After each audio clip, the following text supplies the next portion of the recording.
a nuestro último ponente, agradeciendo su presencia. Por favor. Muchas gracias, doctor. Muy buenas tardes.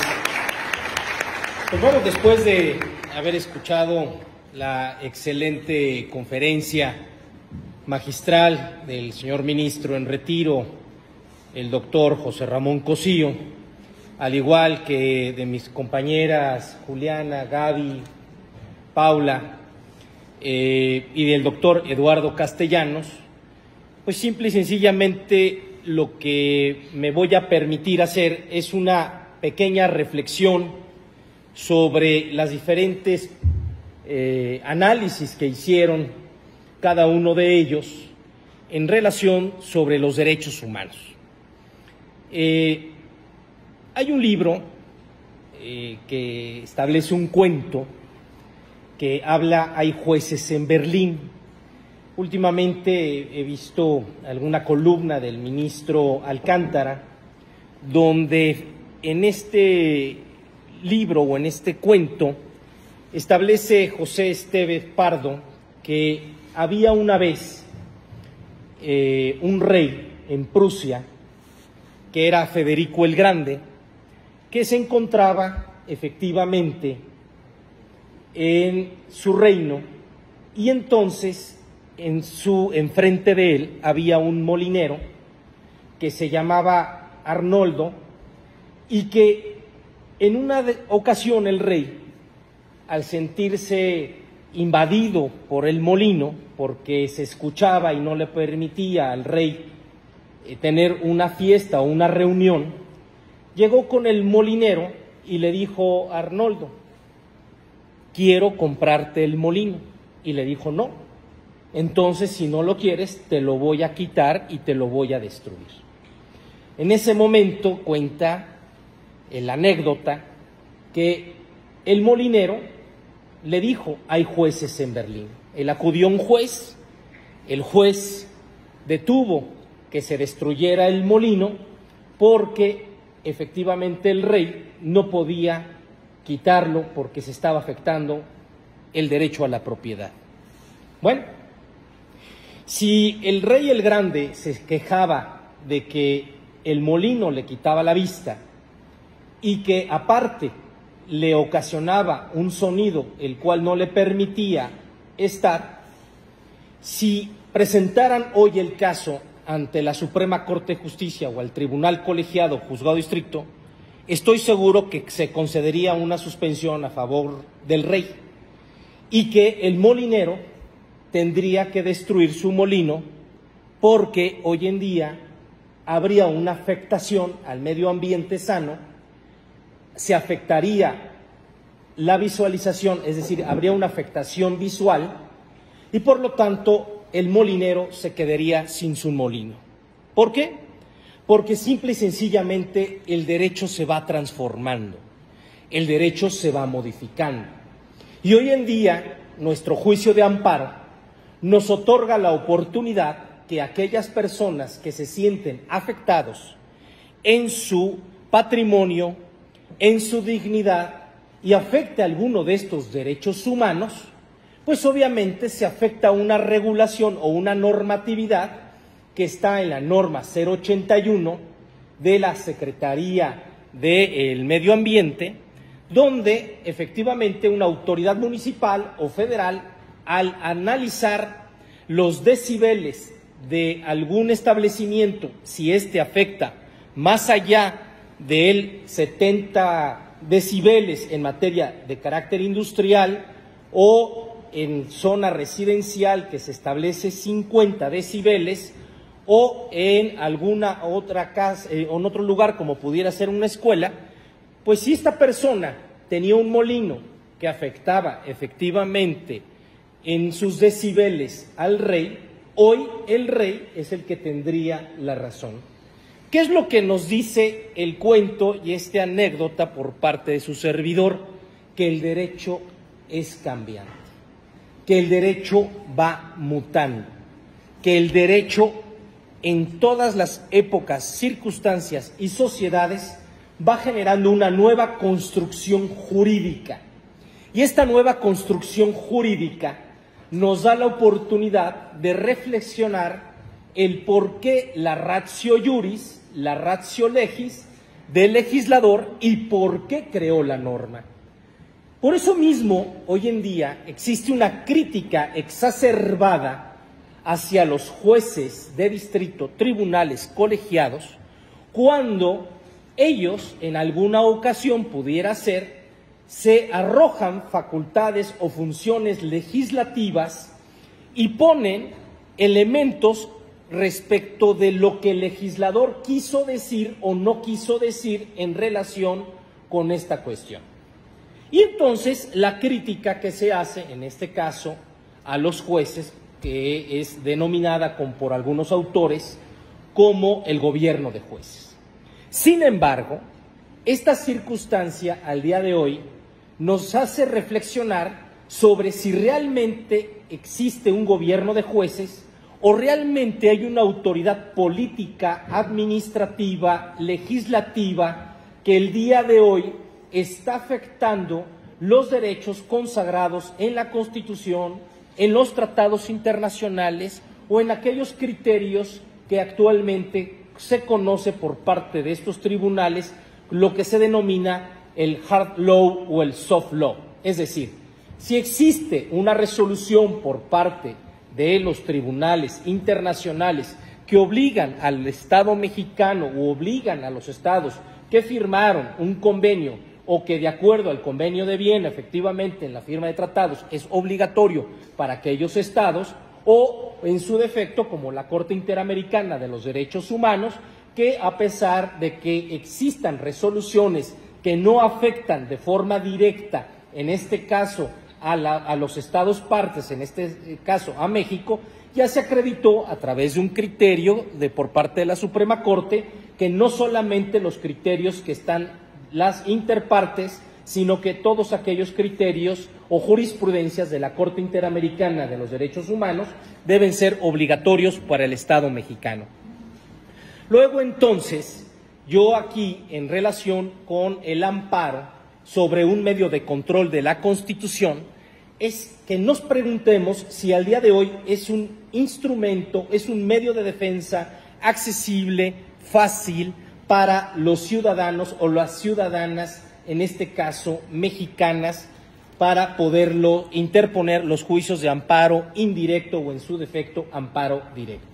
Pues bueno, yo en lo personal considero que el día de hoy la pandemia nos dio la oportunidad de darnos cuenta que hoy en día el juicio de amparo se transformó en un amparo digital y que por lo tanto el día de hoy considero que se encuentra ajeno a ciertas generaciones que son de una u otra forma analfabetos digitales. Es decir, si nos ponemos a analizar que hay la generación baby boomer, la generación Z, la generación X, la generación ahora touch, pues obviamente nos daremos cuenta que algunos en este momento no son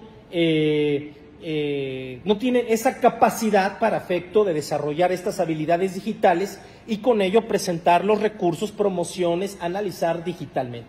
Pero ¿qué creen? Que tampoco los jueces.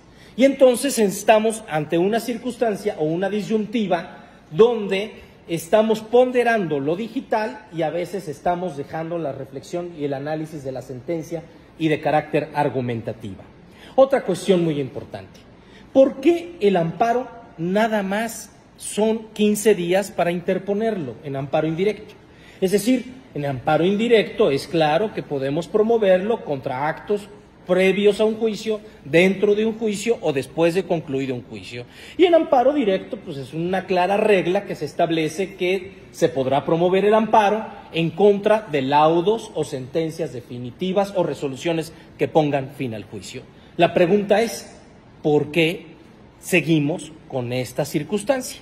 ¿Por qué nada más se puede promover el amparo indirecto en 15 días y por qué no en 30? ¿Y por qué no en 50? ¿Por qué en amparo de inconstitucionalidad de normas se puede promover solamente respecto de los 30 días? Obviamente existiendo el análisis respecto de norma autoaplicativa o heteroaplicativa, es decir, el primer acto de aplicación a partir de que surge a la vida jurídica la norma. ¿Por qué? Porque existe efectivamente el sobrecimiento por falta de interés jurídico o por falta de interés legítimo, porque actualmente se existe efectivamente la posibilidad de que una persona en un procedimiento donde no es parte, sí se le da el carácter de tercero interesado, y a un quejoso no se le permite promover un amparo en contra de una resolución administrativa porque no tiene interés jurídico. Es decir, hay un trato desigual al igual, es decir, al interesado sí se le puede dar carácter dentro de un juicio de amparo, pero una persona que tiene el derecho de impugnar una resolución que considera que le afecta en un procedimiento administrativo no puede promover un juicio de amparo. Es decir, el día de hoy tenemos muchas reglas muy formalistas que alejan al juicio de amparo de la vida cotidiana, de las personas que se sienten afectadas en su espacio privado, donde lamentablemente, como lo comentaba el ministro Cosío, efectivamente todos los días hablamos de derechos humanos, de criterios, de principios, de test de proporcionalidad, de idoneidad, de necesidad, de proporcionalidad, de elementos exportados del extranjero a México. Sin embargo, si uno llega a los juzgados de distrito, tribunales colegiados, muchas veces nos vamos a encontrar que ni los propios jueces y magistrados conocen los análisis y las reflexiones sobre los test de proporcionalidad que actualmente existe en la Suprema Corte de Justicia y que considero que es una herramienta nada más de interpretación. Es decir, no todos los casos deben analizarse a la luz de un test de proporcionalidad. Para eso mismo podemos hacer una interpretación de carácter racional, analógico, histórico, genetista sobre el asunto que estamos viendo. La pregunta es, cuando en este momento, por ejemplo, una persona la están desposeyendo de un local que tiene en un mercado y ésta no conoce que efectivamente tiene que tener un documento de una autorización, un permiso, y que efectivamente si no lo tiene no puede promover el amparo, oye, pero tiene más de 50 años en el mercado, ¿no tendrá un interés legítimo? No, porque entonces no tiene una concesión del Estado. Entonces, esas son las circunstancias que actualmente existen dentro del Poder Judicial. Sin embargo, es claro que para efecto de otorgarle la oportunidad, la posibilidad a las personas, a las mexicanas y a los mexicanos a tener un recurso eficiente, necesitamos construir los elementos necesarios para que la demanda sea asequible, para que las personas puedan manifestar en los hechos y decir, este acto me afecta por esta circunstancia. Dame los hechos que yo te daré el derecho. Y en esta ocasión, muchas circunstancias, los jueces de distrito te dicen no, porque no es una materia donde pueda suplir la deficiente de la queja, es un tema de carácter administrativo y es de estricto derecho. Oye, pero fíjate que se le está quitando la casa a una persona donde efectivamente tiene un interés legítimo en contra de un remate de una casa respecto que ella posee desde hace 50 años, nada más que no escrituró la casa y hay un contrato verbal o hay un contrato por escrito donde no está ratificado ante notario. No existe certeza jurídica y como no existe certeza jurídica, no tiene interés jurídico y se sobresee el juicio de amparo y la señora pierde su casa.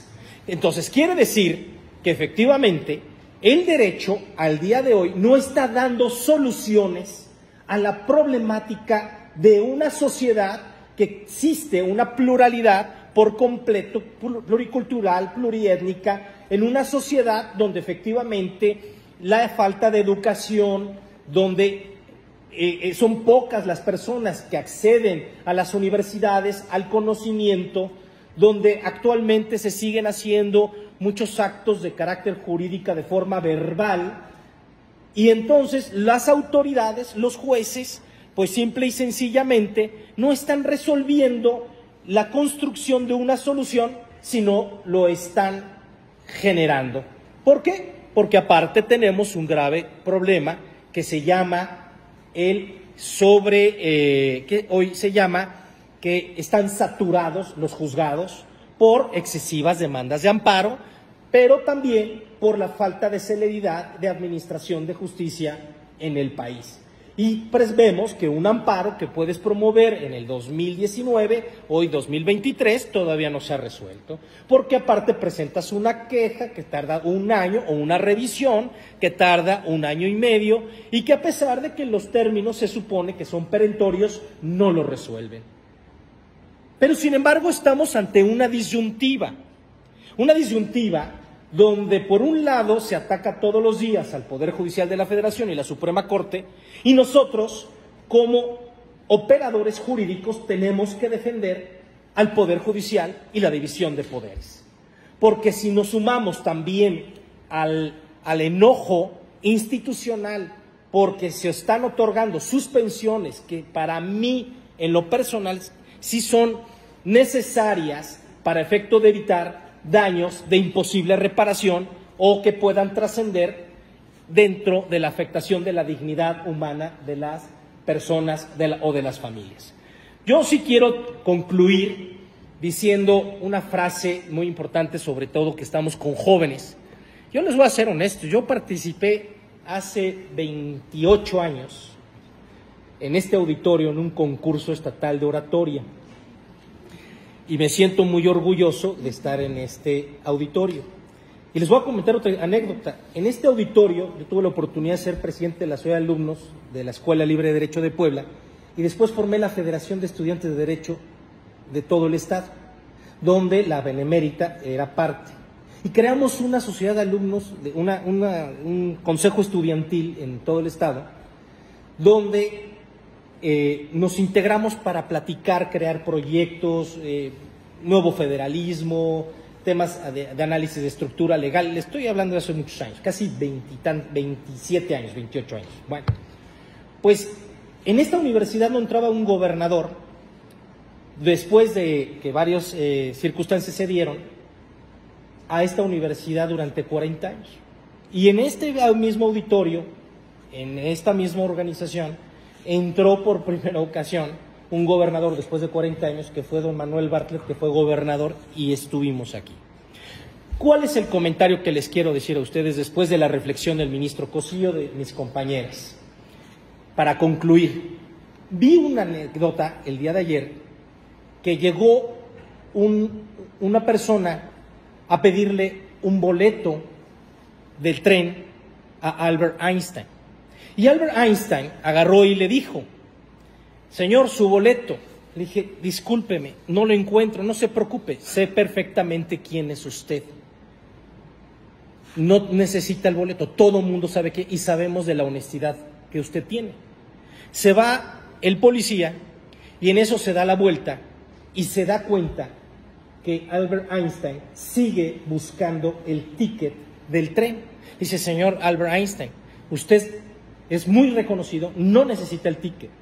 Dice: mire, es claro que sí sé quién soy, lo que no sé es a dónde va este tren. ¿Qué es lo que les quiero decir? Dos cosas importantes que nos manejan. Es muy importante saber quiénes son y a dónde van. Si a partir de ahorita ponen con claridad dónde están y hacia dónde van,